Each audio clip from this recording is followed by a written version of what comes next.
Hey guys, it's Jonathan Burton once again, Carbot Animations, if you don't already know. With just an update with the StarCrafts mod Indiegogo campaign, as we've been doing it all this month. If you don't know that, where have you been? We've actually been live streaming quite a bit on our YouTube channel.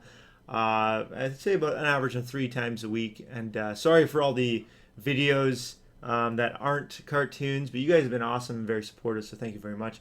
You guys have actually been very supportive as well for the StarCrafts mod campaign. We have actually reached our goal as of a couple days ago. We actually are at 76,000, which is amazing, guys. Thank you so much, everyone who supported. We want to give a huge, big thanks to everyone who has supported and everyone who is who's spread the word and the news. Let everyone know that what we're doing. Thank you so much. It's quite the project. It's quite the undertaking. But we'll explain that in a second. This video is about stretch goals, and so we're going to strive to continue.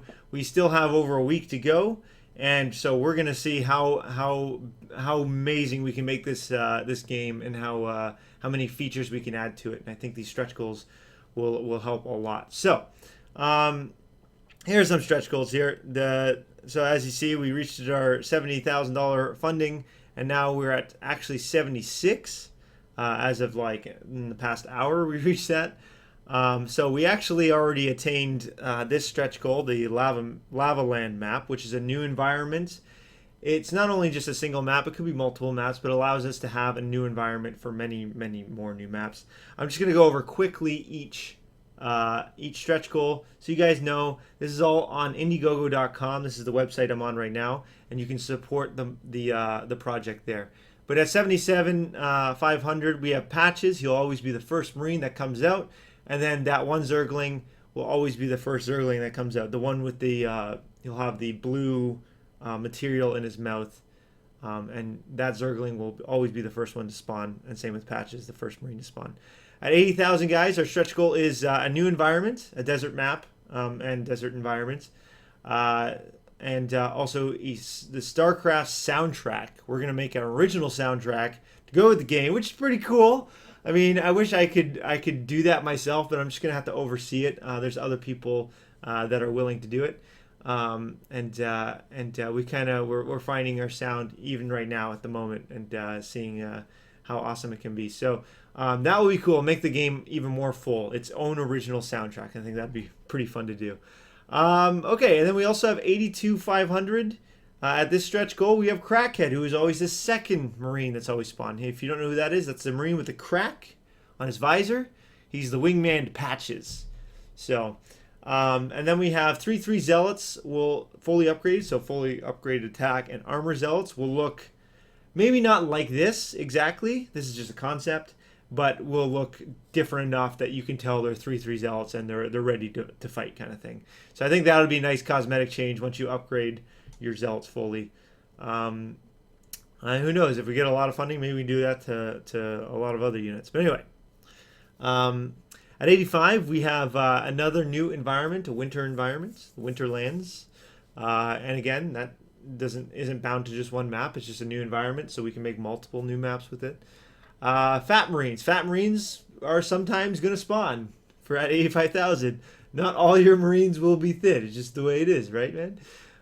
So I think that'll be a fun, a fun little visual thing that, 1 out of 4 Marines are fat. I think it's awesome. Little chunkers running around. 87,500, we have your random chance that a DT will spawn looking like Zeratul. The stats don't change, just one of your DTs may look like Zeratul, which is pretty cool. King Fester, a random chance that one of your infestors will be king. Infested Terrans will be his henchmen. So again, this is a random chance that one of your infestors will have a crown on its head, and its infested Terrans will look like agents. The sunglasses and the ties, they'll look very sharp. So again, that's a random chance. Doesn't affect any stats, just a fun little cosmetic thing. Keep track of your one of your Zerg units. Make sure he survives, kind of thing. At 90,000, we have a new environment, Space Land, if that is a thing. But it'll give us, again, another new map, new environment to play with. And then Legacy, the Void units. And we all know the Disruptor, the Adapt, the Ravager, the Lurker. These are actually in the wrong order, but Cyclone and Liberator, my very quick, crappy drawing of that Liberator.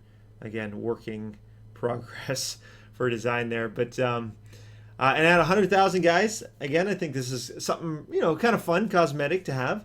There's a random chance that each Jim Raynor, Artanis, and Abathur for each race will spawn. So Jim Raynor, Marine.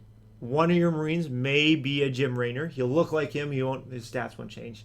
But you can now only have one of these guys.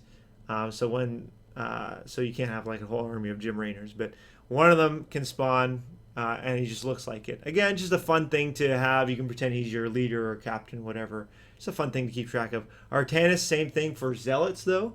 A random chance that a Zealot will look like Artanis. No stat changes, of course. And then Abathur, a random chance that a Queen will spawn looking like Abathur, which I think is actually, I'm really excited for the Abathur one because he'll be at your base the entire time and really feel like the commander there. This one actually is something I really like and would really like to do, but the thought of it makes me cringe.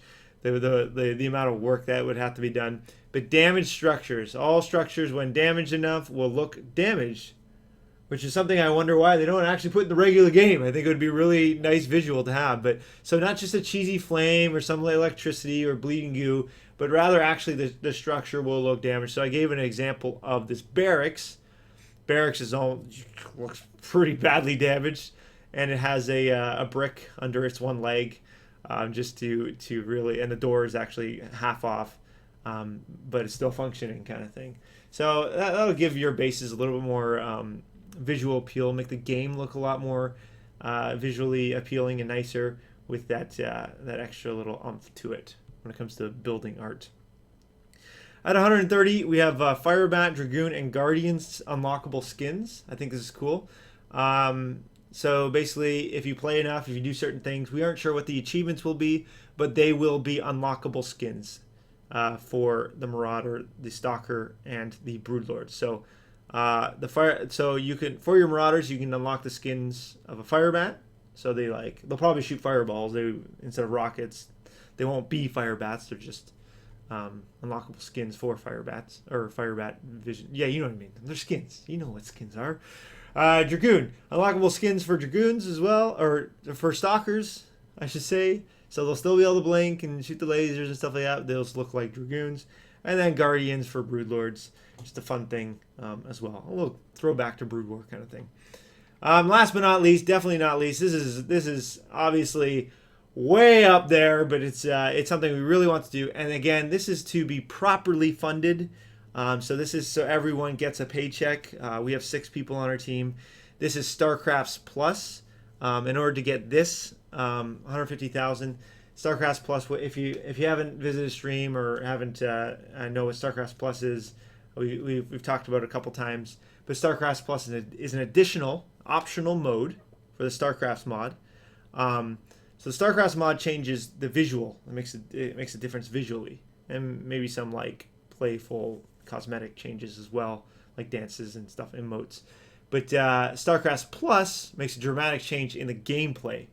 Okay, so what that means is that we're going to change the gameplay in StarCrafts Plus. Remember, it's an optional mode to suit this Carbot style. So a lot of things we changed, and we listed some here. Our aim for this mode, StarCrafts Plus, is to make it fun, still competitive, but focus on the fun aspect of it, and really have people loving just playing. Even if they lose, they still had lots of fun playing because it's just fun to play. That's our aim is for StarCrafts Plus. So here are some examples. Supply depots are like trampolines for Marines. They can jump off supply depots up a cliff, maybe. Or they can just keep bouncing on the supply depot, whatever. Marines riding SCVs. Zealots picking up pylons and moving them elsewhere. Or Zealots jumping onto battle cruisers, being dropped by warp prisms onto battle cruisers. Marauders throwing football to other Marauders, and whoever has a football has a buff. Zerglings so crazy. This is a research. Zerglings so crazy that they won't stay still. You cannot make them hold position or patrol. You can control them, but they just, if you aren't controlling them, they're gonna be running around like crazy. Niostorms eating small enemies, force fields knocking enemies off cliffs, Mutalisks bashing workers on the ground, overlords throwing banelings, spore crawlers shooting banelings at air units, nukes blasting guys, killing them, but some of them on the outside radius who survive go flying off the cliffs even. Changelings entering medevacs and killing Marines one by one. Medevacs overloading unlimited amount of Marines, but every Marine that it has in addition to what it's supposed to have, so more than 8, so 9, 10, 11, the medevac will fly slower, and you can't use the afterburner boost as well. Zealots riding sentries, all massive units are like bosses, so having a massive unit like an Ultralisk is a huge deal and will make a big difference. So having just one is a big difference. We'd probably lower the supply cap. We'd probably, just so there's less clutter on the screen, and we probably, I was going to say something else, but I forget. But there's a lot more. Again, it says things such as, but not limited to, all those examples. There are many more ideas that we have for StarCraft Plus that we want to make it awesome. Probably neutral hostile creeps, kind of like in Warcraft 3 and stuff like that. Just fun stuff that will, make the game a little more casual, but a lot more fun and, easy to, fun to play and just like, but still competitive. It can be competitive at some level, just not as unforgiving, I guess, is the word I'm looking for. But guys, so that's the stretch goals. I hope you are excited as we are for these stretch goals. We're really excited, and we'll see what we can do. Again, all these things are to be properly funded. So guys, if you want to help our team be properly funded, please help us reach these stretch goals, and we can make this StarCrafts game really awesome. I think it'll stick out so much in the StarCraft community and beyond that it'll bring people in. So thank you guys again for everyone who has supported so far, everyone who supported the cartoons, the mod, watch this on stream. Thank you guys for coming out. Thank you for watching this video. And go to Indiegogo.com right now. The link is clickable in the description below. And and support now if you can, of course. Thanks again for watching, guys. I think I said thanks like 50 times, but yeah. Thank you, man. How do I stop the recording?